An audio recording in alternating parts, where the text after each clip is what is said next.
dosen Pak Andri. Baiklah, pada tugas video ini saya mengambil materi negara dan kedaulatan.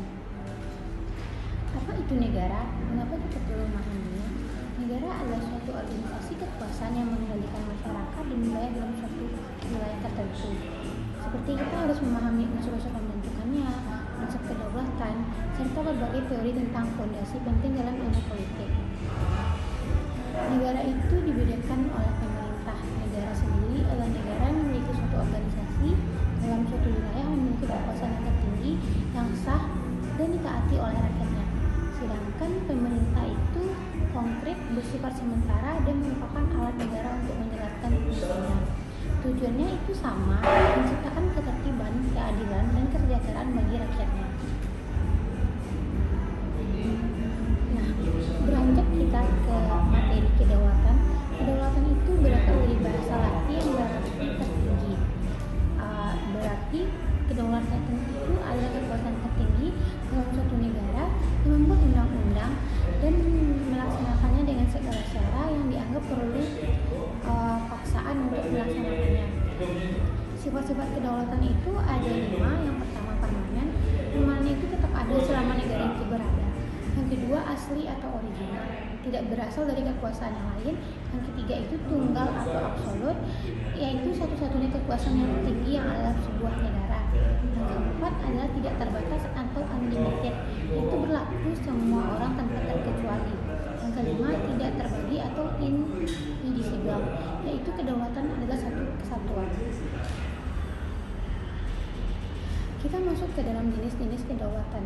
Jenis-jenis kedaulatan itu terbagi beberapa jenis. Yang pertama itu kedaulatan ke dalam atau internal sovereignty, yaitu hak dan wewenang mutlak untuk mengatur segala hal dalam negerinya sendiri tanpa campur pihak tangan orang asing. Contohnya untuk menetapkan undang-undang dan memungut pajak.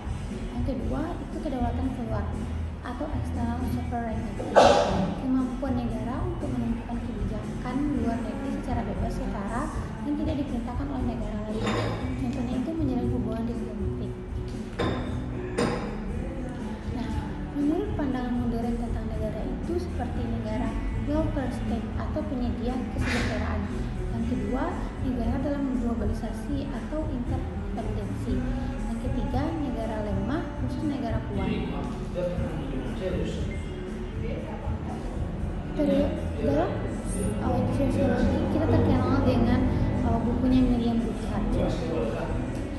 Menurut teori negara oleh Miriam Budi Harjo adalah mendefinisikan negara itu dalam perspektif hukum dan sosiologi.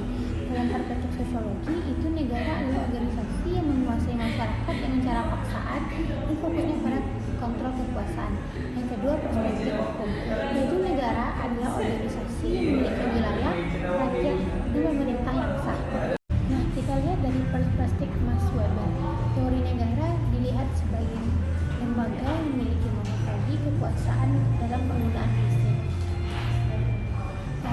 Teori ini memberikan legitimasi kekuasaan berdasarkan sumber otoritas. Nah, yang pertama, otoritas tradisional yang berasal dari tradisi atau adat istiadat. Yang kedua itu otoritas karismatik yang berasal dari daya pribadi atau kualitas luar biasa atau heroik seorang pemimpin. Yang ketiga, otoritas legal rasional, itu kekuasaan yang bersumber pada aturan hukum yang formal dan impersonal. Nah, kesimpulan dari uraian materi saya yang pertama itu adalah negara adalah suatu organisasi yang tertinggi yang dibentuk oleh konstitutif seperti wilayah, rakyat, pemerintah yang berdaulat, dan deklaratif. Kedaulatan adalah jiwa negara yang bersifat mutlak, permanen, tunggal, dan tidak terbagi. Dari perspektif teori Miriam Budi Harjo menjelaskan sifat negara itu mencakup memaksa dan juga memonopoli. Dan menurut teori Max Weber menjelaskan sumber legitimasi kekuasaan dalam negara itu bersifat tradisional, karismatik, dan legal rasional. Sekian pembuatan video untuk memenuhi tugas dasar-dasar ilmu politik saya. Saya ucapkan terima kasih.